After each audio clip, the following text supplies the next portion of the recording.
अमीर दामाद जब ससुराल आए।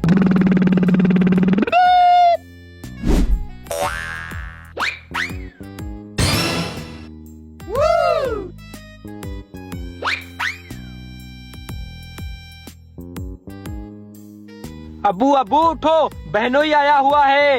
अच्छा, दामाद आया है। दामाद पैसे तो देगा। हाँ हाँ अब्बू पैसे देगा, कुर्सी उठाओ।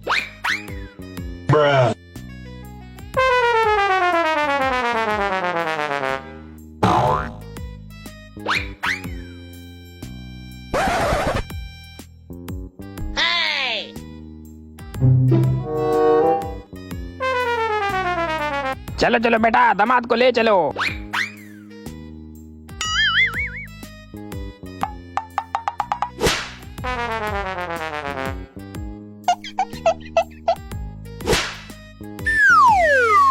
ये लो आधे तुम्हारे।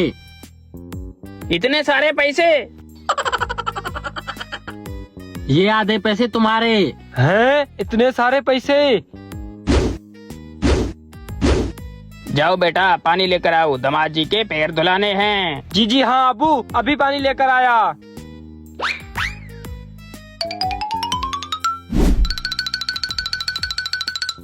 जावेद बेटा, जल्दी पानी लेकर आओ, देर हो गई है। जी जी अब्बू, अभी आया। जल्दी आओ बेटा, जल्दी आओ।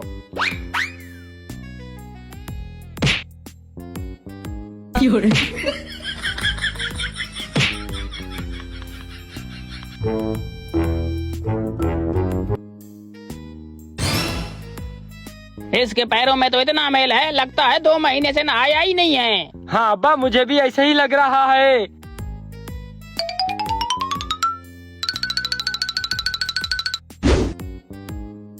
ये लो।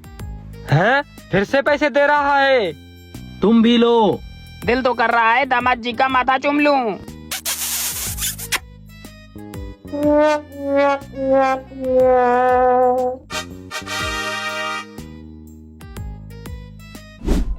और जब गरीब दामाद ससुराल आए।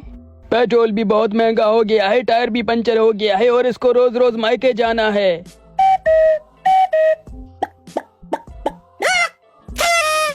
बेगम, मेरे इस्तकबाल के लिए तो कोई नहीं आया है।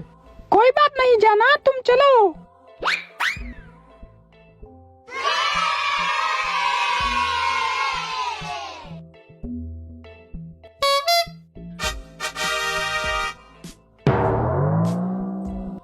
अस्सलाम वालेकुम अब्बू, मैं आ गई। वालेकुम अस्सलाम, बेटी बैठो। अब्बू, मेरा शौहर भी आया है। हाँ हाँ, उसे रहने दे, तुझे भी उस गरीब से मोहब्बत होनी थी।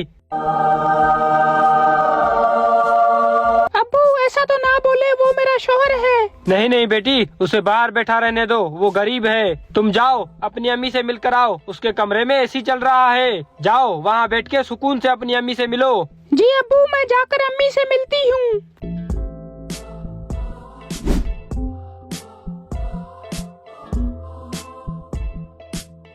अब्बू, आप हाथ धोकर आए, मैं रोटी लेकर आती हूँ और मेरे हस्बैंड को भी अंदर बुला ले। नहीं नहीं, उस गरीब को वहीं रोटी डाल दो, उसकी इतनी औकात नहीं है कि मेरे साथ बैठ के रोटी खाए।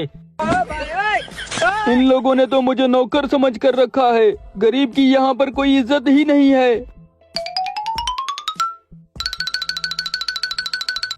सुनो, मैं जा रहा हूँ, तुम अपने अब्बू के साथ आ जाना। अब्बू आहिस्ता बोले, कहीं वो सुन ना ले। ज्यादा जुबान ना लड़ा, तूने बेरोजगार से शादी की है, चुप करके वहाँ बैठ जा।